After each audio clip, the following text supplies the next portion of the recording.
5 Read to Ready. I start reading in the van, even though I'll get a little dizzy. The book is about a vampire that drinks soda pop instead of blood. A vampire that drives a van would be called a vampire. He breaks his fang off bites into cold can. Although other vampires make fun of him, they call him Death's Head and Toothless and Breathless. It's a biting secret. How could recognize a vampire? He is about a newfangled invention that might help. So his mom takes him to the dentist to get a set of false bangs. This is already a story you can sink your teeth into.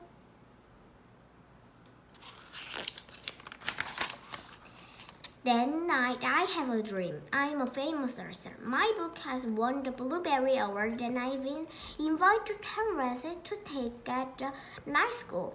I go and all the kids are vampires. It's a holiday, Thanksgiving. I'm there for the whole vampire week. Bona Day, Tooth Day, Venice Day, Thirsty Day, and Frightened Day. My teeth start getting longer and longer till they touch my toes. I'm going badly. When I give my speech at the assembly, the kids are coughing and flying around the auditorium. No one's reading my books and they're all disappointed because they had asked for me that author. I wake up in the suite and go and check my teeth. They're just realized the size. Phew. Chapter 3 Footnotes. In the morning on the school bus, everyone thinks about an astral visit. Eric says not to sit in the first 3 rows unless you have a raincoat or an umbrella. He says some others spit when the speech. Derek says they love to take about themselves. This is my dog, this is my cat, this is my coat, this is my hat. And they bring pictures of everything they owned. Randy says that write their children books because they don't know many words. Penny says they've never really grown up themselves and just to be kids. Doris says they're all rich and ride a limousine and live in mansions. Freddie heard that they get rurally, so they are kings and queens and their rules and nations' imagination. Penny says that's silly that they're regular people just like us, and we could be writers if we worked hard enough. I agree with Penny about that.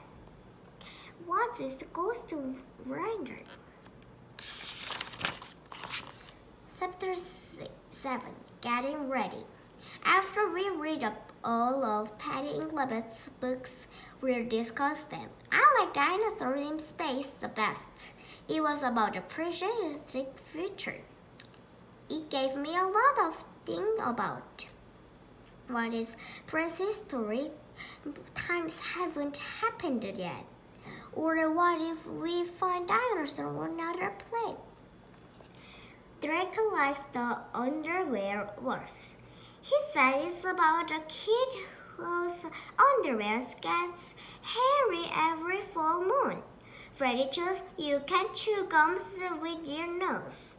He said he tried it and then had to go to an emergency room. Eric writes Frankenstein's cause you get 2 monsters for the Prince of One. Penny Pickles it with is a story about a very smart pimple that goes to college. It does very well, grows populous and gets a smelled hurt when it's pickled to be class president. Next, we all write out other stories and make our own books covers. Penny was right where all others. Chapter 8. Greetings. The welcome banner is up, and tomorrow our Arthur is coming. Penny and I are pickled to greet her and be her guides. I was pickled because I read the most book for Red Dawn, and Penny was picked because her name is Penny. We get to stay without Arthur all day, even have lunch with her. I'm really excited. I can hardly wait to meet Penny in Cleveland. Welcome. Chapter 9. Bad Press. That night I have another dream. Penny and I are standing in front of the school when a shadow covered the yard.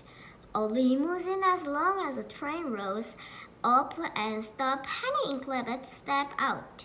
She's wearing a crown, a fur coat, and diamonds on every finger. Diamonds. We says hello and start to giving our welcome poem, but she walked right us and into the school. In the auditorium, when I try to introduce her, she grabs the mic and starts to tell us all about herself. She has pictures of her chair, her desk, and her mansions. Then she reads us all her newest manuscripts, the phone book. There are no pictures. She says she doesn't sign books, but she has a rubber stamp and stamps our foreheads as we leave. I woke up bumping my head onto the bedpost. Today's the day I was looking forward to, but now I'm not so sure. Chapter 10. Just right. Penny and I are standing in front of our school. It's great to be out of class. We're watching the free world go by when the small car drives up, and all at that, it perks up and out steps a nice lady in the suit. I guess she left her crown at home. She smiles and says, "Hello." We answered, "We are Penny and Hubie, and we are the two who have been picked to welcome you." She shakes our hands as we continue. We'll read all your books and we'll write a long letter telling you how to make them all better. Well, thank you, Penny and Hubie. She shook our hands again. We're here to show you the way, and we hope you a very good day. Thank you. So just follow us into the school cause we think that's really cool. Well, thank you. I also think you're cool. My name is Penny too, says Penny. How nice, said Penny in Cleveland. Chapter 11. Struggle from the other mouth. Well, to make a short long, Penny, as she told us to call her, really was good. She loved to write and felt very lucky to be an author. She said that we could be authors too, and she told Mrs. Bannister to put our books in the library next to hers. She said all you needed to be a writer is a pencil, a piece of paper, and your imagination. She said our imagination are as good as her, but you have to exercise them every day, just like a muscle. She says she is working on the new book, Leap Our Link. Sounds like a winner. Then she gave us lots of tips about writing, like have a good title. Sometimes a whole story can grow out of the title, or out of a good first line. For instance, I woke up this morning and my bed was on the ceiling. 12 things you can ask an actor. She says we can be anything we dream if you're willing to work hard enough. She said we should start today. And if we want to be a writer, we should write something every day. So when I got home from school, instead of turning on TV, I wrote a story that started. When I went to sleep, my bed was on the ceiling. It's called Upside Down Dreams. I decided to my friend Penny in Quebec, and tomorrow I'm going to ask Mrs. Bamster to put it in the school library. Then I'll be answered to Upside Down Dreams by Hubie Cool. The end.